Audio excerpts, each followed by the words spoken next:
Halo Pro, kembali lagi dengan aku Yuda Pranata. Ini adalah video terakhir di seri Landing Page 101. Sebelumnya saya ucapkan terima kasih untuk teman-teman yang sudah mengikuti video ini dari awal hingga akhir. Dan saya ucapkan selamat untuk teman-teman yang sudah berhasil mengikuti step by step-nya. Di video ini kita akan melakukan migrasi dari localhost ke hosting. Tujuannya agar landing page yang sebelumnya sudah kita develop di localhost bisa diakses oleh publik selama 24 jam. Di sini saya asumsikan teman-teman sudah login di member area Niaga Hoster. Ketika teman-teman menggunakan layanan dari Niaga Hoster, teman-teman nggak perlu khawatir ketika ada error atau teman-teman nggak ngerti apa yang harus dilakukan. Teman-teman bisa langsung hubungi supportnya lewat chat online ini ya. Ketikkan aja apa masalah teman-teman yang teman-teman hadapi. Di sini tim dari Niaga Hoster ini responnya sangat cepat ya. Jadi kurang dari 5 menit biasa kita udah langsung dijawab. Jadi pastikan untuk teman-teman nanti ketika minta support dari Niaga Hoster, teman-teman jangan tinggalkan member areanya, tetapi ditunggu. Sekarang kita fokus di menu yang ada di sebelah kiri ini. Di sini juga Niaga Hoster sudah membuat menu khusus untuk teman-teman yang ingin belajar lebih luas lagi, baik itu belajar tentang digital marketing, tentang pendalaman WordPress. Di sini Niaga Hoster sudah membuatkan menu khusus yang bernama course dan forum. Di sini teman-teman bisa langsung explore dengan kliknya langsung, maka di sana nanti akan banyak sekali course-course yang bisa teman-teman pelajari, dan itu khusus untuk member Niaga Hoster. Teman-teman bisa dapatkan secara gratis. Sekarang kita kembali ke topik pembahasan. Kalau kita lihat ini yang aktif adalah menu beranda. Teman-teman lihat di bagian layanan Anda ini, pada bagian tab hosting, langsung aja klik kelola hosting. Maka nanti kita akan didirect ke halaman cPanel. Pada bagian ini, di sini yang aktif di menu cPanel-nya. Nah, langkah selanjutnya yang akan kita lakukan adalah kita melakukan tambah domain dulu. Untuk menambahkannya, kita bisa langsung klik add-on domain. Maka kita akan dibawa ke halaman cPanel. Inilah tampilannya. Di sini pada create add-on domain, kita klikkan domain yang sebelumnya sudah kita beli. Nah, pada bagian subdomain ini kita biarkan aja defaultnya seperti ini. Lalu pada public HTML ini juga biarkan defaultnya seperti ini. Lalu selanjutnya kita klik add-on domain. Di sini keterangannya add-on domain kita sudah berhasil ya. Jadi kita bisa kembali ke menu sebelumnya. Kita klik go back.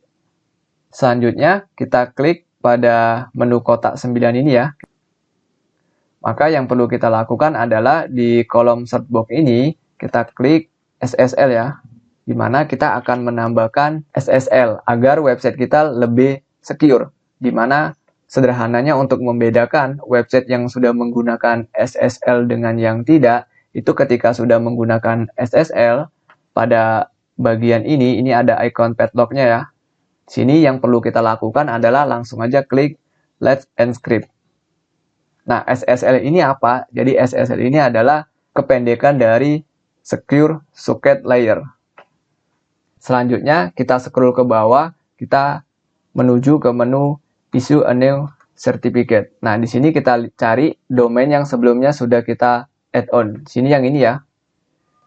Lihat demo XYZ, langsung aja kita klik Issue. Pada bagian ini abaikan aja, kita menggunakan pengaturan default.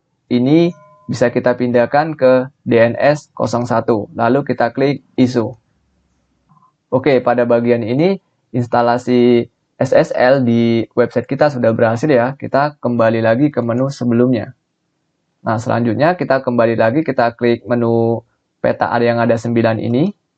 Nah, pada kolom search box ini kita ketik aja Softaculous. Yang ini ya. Kita klik. Di sini pada icon WordPress langsung aja kita klik install ini ya. Di sini perhatikan yang teman-teman, ini kita menggunakan versi WordPress yang terbaru yaitu 5.6. Lalu pada kolom choose protokol ini pastikan kita menggunakan HTTPS://2. Pada bagian choose domain ini masukkan domain atau pilih domain yang tadinya sudah kita add on. Pada in directory ini kosongkan aja. Lanjut aja kita scroll ke bawah.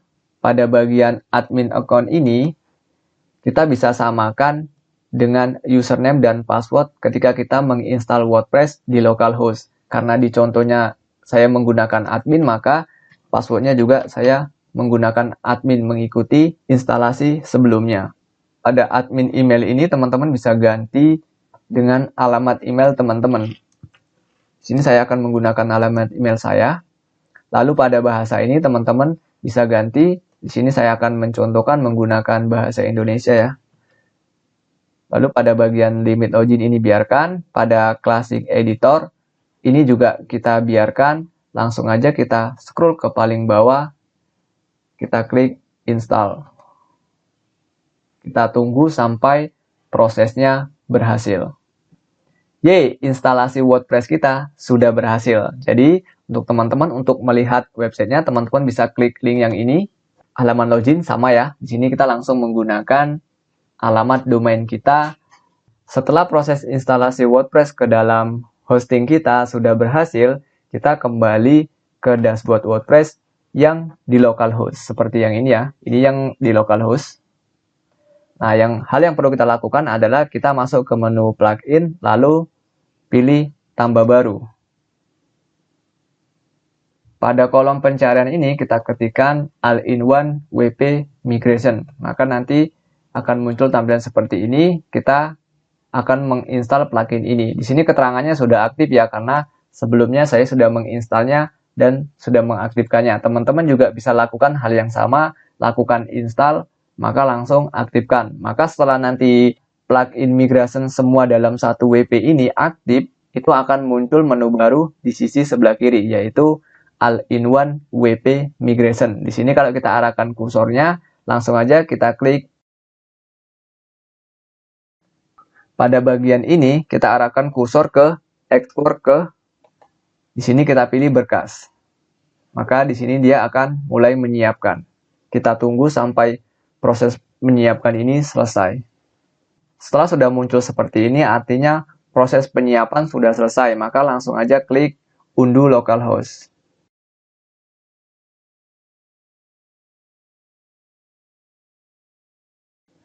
Di sini juga kita melakukan hal yang sama, kita masuk ke menu plugin, lalu pilih tambah baru. Pada kolom pencarian juga sama, kita ketikkan All-in-One WP Migration, lalu pada bagian ini, migrasi semua dalam satu WP ini kita install. Setelah proses instalasi selesai, langsung aja nanti kita aktifkan. Maka kita kembali ke menu sebelah kiri, di bagian All-in-One WP Migration. Kalau yang di localhost kita klik export, maka di sini kita klik import.